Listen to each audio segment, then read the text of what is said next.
Le réchauffement climatique touche plus durement les régions montagneuses comme les Alpes, plus 1,97 degrés d'augmentation de la température moyenne dans le massif entre 1900 et 2016, soit plus du double de la moyenne française. La ressource en eau en est impactée, un constat parmi d'autres qui ont amené les acteurs privés et publics à s'organiser en réseau il y a 4 ans. Tant qu'on a nos réserves glaciaires qui supportent justement, qui permettent d'avoir des débits de cours d'eau ou de nappes bien alimentés, il n'y a pas de souci. Par contre, des sécheresses comme celles qu'on voit aujourd'hui, avec des sources qui tarissent alors qu'on ne les a jamais vues tarir, les gens commencent à se dire bah oui, nous aussi dans les Alpes du Nord, on peut avoir des situations de conflit et de tension qui vont sûrement s'intensifier dans les années à venir. Élus, techniciens, chercheurs, tous travaillent désormais en réseau pour imaginer la gestion de l'eau en montagne de demain.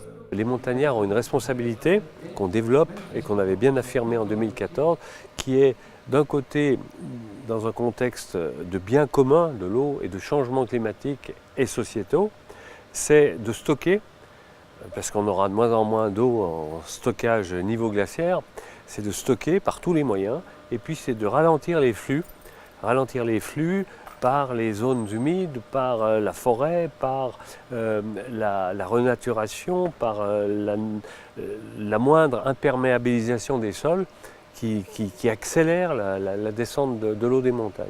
Et c'est, troisième point, de reconsidérer très sérieusement la relation entre l'amont et l'aval. Actuellement, on fait beaucoup de gestion par l'offre. C'est-à-dire que quand on a une pénurie, quand on a des difficultés, en fait, on va chercher plus d'eau, peut-être plus loin, avec des techniques plus coûteuses, etc.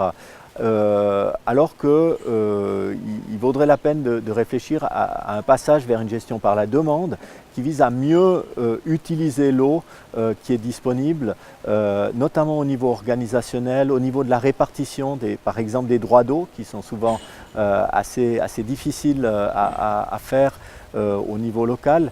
Et donc là, véritablement, il y a encore passablement de travail à faire. Il y a urgence, le schéma d'aménagement et de gestion des eaux du bassin Rhône-Méditerranée-Corse met en évidence des tensions nettes sur la ressource en eau dès 2080.